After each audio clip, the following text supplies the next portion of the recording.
to you. I hope you've had a great week. I know we sure have. Or I don't know about you. But I had a great week. No, I really don't know about you. Well, you know. You sign up for my blog. You'll find out. Yeah. Maybe you should ask me once in a while. All right. Well, I hope you guys are having a really great day. And I hope this gets you through your Friday. And we've got lots of great questions that you've submitted that Dr. Murphy here is going to answer for free. What a deal. Oh, joy. Oh, joy. So we're going to go ahead and get rolling. Are you ready for this? I'm ready. Okay. So Dr. Murphy, is it true that eating smaller bites and chewing more will help you lose weight? Yes, but not for the reasons you think. Okay. Okay, so just chewing more and eating smaller bites, that in itself actually doesn't have a lot to do with weight loss. Eating slowly does. Okay. So you have a stomach, and it's a stupid organ, and its job is to do a couple of things: contract and help promote digestion. Well, when it's not contracting, it's essentially a bottomless pit, an empty bag, and you're just filling it up. But once it contracts around all the food in your stomach, and you can't eat anymore. And I explain this to people all the time. You've gone to a buffet, you got up to the buffet, you sat down, you wolfed down your first plate of slop, you went back up there, there's somebody messing with the chicken, they won't get out of the way, you finally get your chicken, you sit down. Touching all your food. Yeah, touching all your food, coughing on it, sneezing on it, little kids throwing it at each other, and you finally sit down, it's like, oh my God, I can't eat this, I'm full. Yeah. What has happened is your stomach started to contract. Yeah. And once it contracts around all that food in your stomach, you can't put anything else into it. Mama said, don't eat that, you're going to spoil your appetite. What she was actually saying to you is, if you eat that right now in about 10 or 15 minutes, your stomach's going to start to contract around all that food, and when it does, you can't put anything else into it. Yeah. So eating smaller bites at a slower pace will cause your stomach to start to contract, and when it does, it kills your appetite. So the slower you eat, the better, because it has time to catch up with the rest of your body to know you're full. We all know children that are picky eaters that play with their food. Yeah. Show me a child that's a picky eater and plays with his food, I'll show you a skinny child. Okay. Because their stomach contracts. Yeah. Show me another child that's like a dog, eating dog food at a dog bowl and just wolfing it down. Yeah. I'll show you an overweight child. Yeah. So it works both ways. You know, and I think that's why it's important to snack every once in a while too, because then you're not just starving all the time. As long as it's a good, healthy, low-calorie snack, I'm not yeah. Well, yeah, like, you know, of course, if you're one of our weight management patients, you have to be careful for sure on what you're snacking on. But sure. Because a lot of people think granola bars, oh, that's a good, healthy snack. Well, not at all, most of the time. No. That's 300 calories in a granola bar, said. Yes. So 300 calories a day for 30 days, you're looking at 9,000 calories, 3 pounds a month, 36 pounds a year. Gosh, that was fast math. Well, I'm kind of smart at math. He's smart. I'd be like, okay. Get my calculator out. Get your phone out. I would. What's 2 plus 2? Yeah, I would.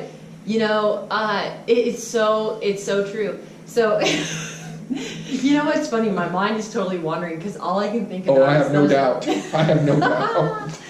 All I can think about are those buffets. And every time I've gone to a buffet, there are always tiny gnats crawling on the food anyway. And if that's not enough to make you know hungry, I don't know what is.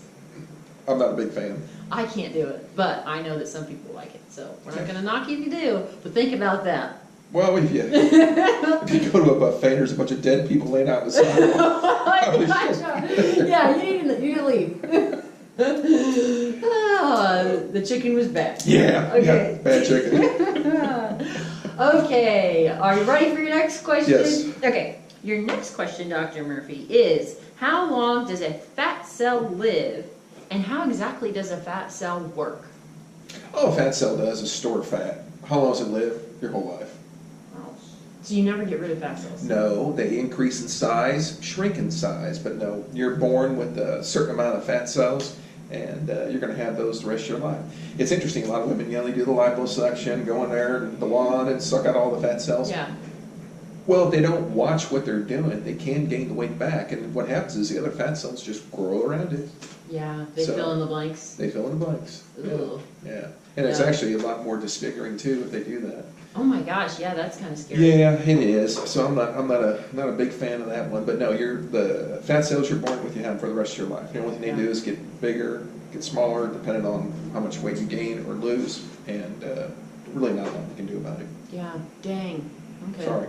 Yeah, I was hoping maybe they replenished or something No. like. So they're unlike a lot of cells, because a lot of cells will die and go away, and new cells will be born, and or however that works, right?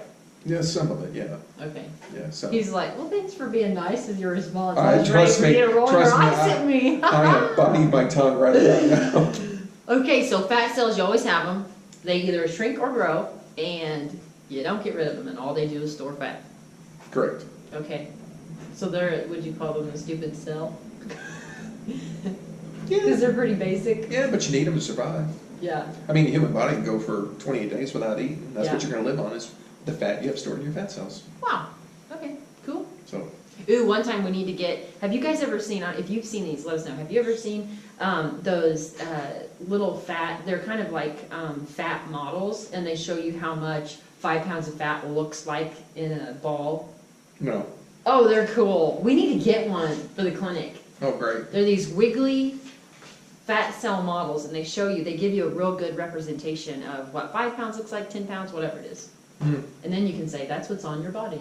I'm just blown away by that. You just can't wait. No, You gotta I get can't. one. I can't. We're gonna get on Amazon. We're gonna get one, guys. I don't know how soon it'll be here, but we should get one. They're kind of expensive, but anyway, I'll talk to you about that. Let me ask you something. Do they hurt when you're hit with them? Probably. You're going to find out.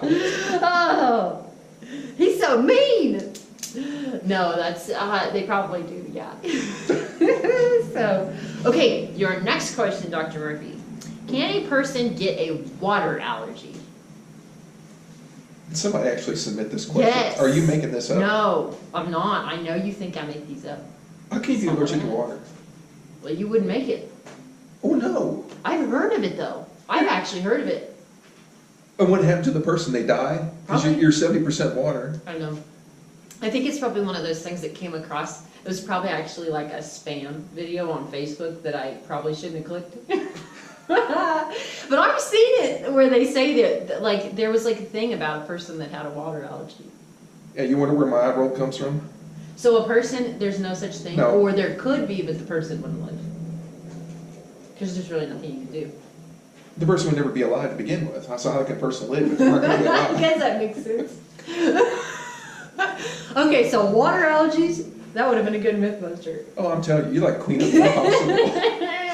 It's true. Okay, well, there's that one. We'll move on to one that I know does exist, and that is blood pressure. What causes blood pressure issues? A lot of issues. You know, blood pressure is the body's response to, you know, irritants, inflammation, blood pressure raises. I mean, there's so many things that can do it. There's vascular disease that can do it, hormones, too much water, too much salt, genetics, too much weight, different foods that you can eat. I mean, just There's all kinds of there things. is, Michelle. I mean, I could come up with a list of probably 500 things off the top of my head and just go through it. But point is, blood pressure control is what the issue is. You know, I don't so much worry about blood pressure problems unless you're fairly young and fairly healthy and with not a family history. And I do see this from time to time. I had a lady years ago, and for some reason, she just should not have had these kind of blood pressure issues. And she had a condition called renal artery stenosis. One of the arteries going to her kidneys was slow on blood flow, and it was just actually on one side. So it tricked her body into thinking that her blood pressure was low, so she started pumping out a bunch of hormones to raise her blood pressure. Once they dilated the artery, blood pressure returns to normal, she was able to get off all of her medicine. Wow. Certain tumors, phenylchromocytomas, which you can read about, but I've never seen one. They can not only raise your blood pressure to incredibly high levels, but cause your heart to race real fast. Thyroid diseases, hyperthyroid can cause blood pressure issues and, you know, heart racing, high cardiac output. I mean, just tons of stuff. And so it's a really, basically, you name the medical condition, it probably causes high blood pressure is what it is. So But it's the most most important about thing, control. yeah, the most important thing is to get your blood pressure down. There's this big debate going on right now in the medical community, and I think it's a good debate. What is the magic number to shoot for? I mean, for 25, 30 years, it's always been 140/90. So if you have a blood pressure, on average, that hovers around 140/90. It can be 145/95. You know, a couple times you take it's 150, a couple times you take it's 130. But as long as you're getting an average around 140/90, that's actually a really good, decent blood pressure to have. And there's a big push on right now to lower that even further to 130/80. Unfortunately, I think the data is somewhat skewed and their conclusions are somewhat skewed, which means I'm not sure lowering blood pressure any less from 140 to 130 over 90 to 80 is really going to do a whole lot of good. And what we need is these long-term studies that say, oh yes, my gosh, you know, since we did this, you know, we're putting another 5 or 6 years of you know, life. The one thing I hate to think, and I can't help but think of it because I'm kind of a conspiracist when it comes to pharmaceutical industries, that this is a push on pharmaceutical industries to get everybody to get more blood pressure medication on everybody. Oh, that's crazy. Because if you include, well, if you sit and think about it, if you well, include, it makes sense. You will. Big money controls this world. It Pharmaceutical does. It does. companies. Makes the wheels go round. And I think they will actually have to put probably another 50, 60 million Americans on blood pressure medicine. Wow, that is kind of scary. It is. And I hope that's not being done. But Because if it is, it probably is. And of course, there's no law against it. You know, oh my gosh. what you call it, you know, you can call it bad business, bad PR, bad studies. There's no law against it. There ought to be, but there's not. Maybe my best bud, Donald Trump, who's going to make America huge again. It's going to be great. Maybe he's going to do something about maybe this. You should call him on the phone. Oh, I don't think he's He probably wouldn't answer. No, He'd sure be he like, would. click. Well, But gosh, so, you know, I just think there's something, it just doesn't smell rat. You know, it smells like a rat. I just don't know how big it is. Man, we need to do a doc talk about pharmaceutical companies, I Oh. think. Because I bet you could rant on that. I could. Yeah. I Okay. could. Well, this is a deep issue. So, the big thing with blood pressure is you're not going to be able to necessarily stop it from certain things. There are some things you can do to control it, but don't worry about so much what causes it. If you do have an issue, try to find a way to keep it down. There are probably some foods you can look at to watch it, but overall, if you have a medical history, family history, you may just be prone to it. You know, I'll be honest with you, and when you look at doctors and stuff, and you know, my train's in emergency medicine, internal medicine, but there's been a few patients I've sent over to cardiologists. I think they do an awesome job with blood pressure. I mean, they deal with that condition every day. Yeah. And because they have to deal with it every day, they're a lot more knowledgeable. I mean, this is just, you know, they're not trying everyday to science. stamp a generic. No, not at all. So, and there's a lot of good cardiologists in this area, northwest of Arkansas, and you know, I think if you're having a blood pressure issue, you're not comfortable with, you know, maybe what your primary care doc is doing, just ask them, hey, can I go to a cardiologist and just get some things checked about my blood pressure? You know, if it's a reasonable doc, you'd say sure. Yeah, that makes a lot of sense. Yeah, no, I've done it. I don't have a problem with that. But these are physicians that do it on an everyday basis. You know, internal medicine docs, we take care of a whole gambit of things. ER docs, a whole gambit of things. Honestly, I don't think ER docs really know how to take care of blood pressure long term anyway, so that's not a good one. But okay. No, but internal medicine, family practice, cardiologists, all very good with blood pressure. Okay. Well, I hope that answers that question. That really gave me a lot of good information. Yeah, I'll probably get a lot more questions. Yeah, and especially about the change in the standard, I guess. Yeah.